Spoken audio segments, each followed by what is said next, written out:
Hello, my name is Ben Angeles from MBN Realty, your trusted property specialist. Nandito tayo ngayon sa The Houselands Mabalacat, located at Barangay Mabiga and Mawagay, Mabalacat City, Pampanga. Ito ay malapit sa Clark International Airport, NLEX, SCTEX, Public Market, and many more. Samahan niyo akong i-house tour ang Saffron Townhouse and Unit.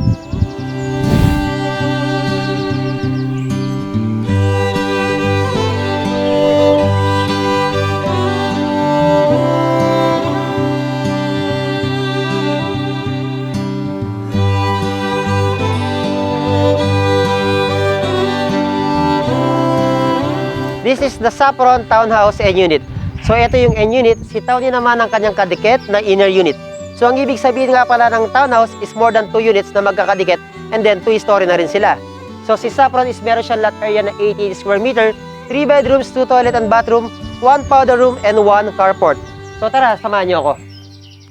So dito sa part na to, meron siyang space at least 3 meters na pwedeng gawin pocket garden. Meron na rin siyang 2-panel sliding glass window na may kasamang screen. Meron na rin siyang outdoor lights, stone pathway papunta sa kanyang main door. Itong main door niya is steel door na rin. So dito sa part na to, ito yung kanyang garage, kasi yung sedan or SUV car. So tara, samahan niyo ako sa loob. Okay, nandito na tayo sa living area. So sa living area, as you can see, nakapaglagay sila ng 6-seater. Then dito, pwede ka maglagay ng table kagaya nito and ilaw kagaya nito.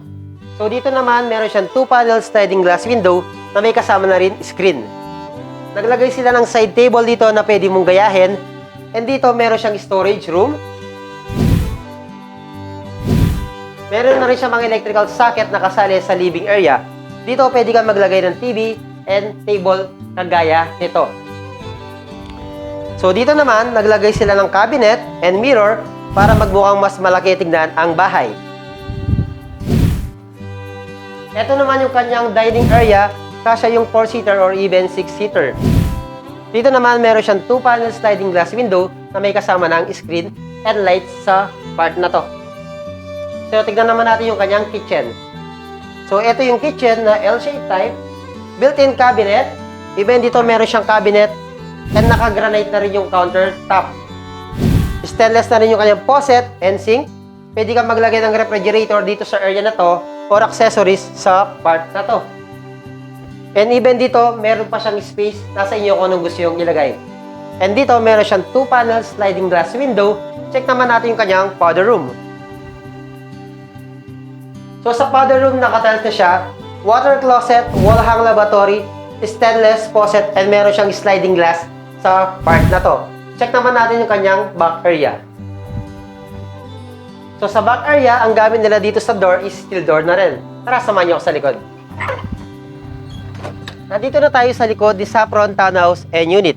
Ito yung kanyang service area. Meron siyang electrical socket. Then meron siyang outdoor lights and canopy. And upon turnover, pwede siyang bubungan or i-close. Dito naman sa part na to, ito yung magiging access nyo papuntang carport. And meron siyang space na pwedeng gawin extension ng iyong dirty kitchen. Check naman natin yung kanyang laundry area. So dito sa part na to, pwede siyang gawin laundry area. Then pasok ulit tayo. Nandito na tayo sa loob ni Saffron Model Unit. Dito sa stairs, ang gamit nila is vinyl tiles na. And dito naman is railing steel na rin. Dito sa part na to, nakapaglagay sila ng gallery or painting. And dito, pwede kayong maglagay ng ilaw or chandelier. Check naman natin sa taas.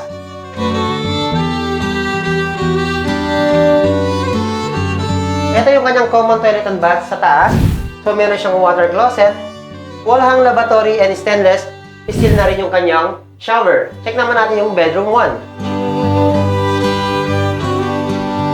So, ito yung kanyang bedroom 1. Naka-setup siya for kids room, pero depende sa inyo kung anong gusto yung setup.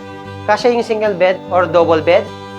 Dito, meron siyang space for cabinet and side table. Dito naman, 2-panel sliding glass window ang gamit nila na may kasamang screen. Check naman natin yung bedroom 2.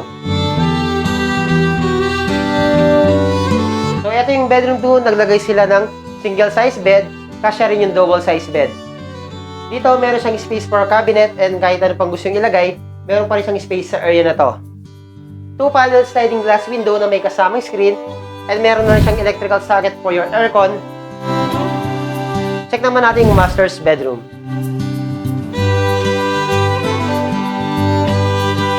So, ito yung master's bedroom. Mas malaki siya, nakapaglagay sila ng queen size bed dito. Meron siyang 2-panel electrical socket and 2-panel sliding glass window na may kasamang screen. And dito, naglagay sila ng cabinet. Nasa inyo kung paano yung gusto nyong setup. Check naman natin yung kanyang sariling CR sa master's bedroom. And even dito, pwede po kayong maglagay ng side table.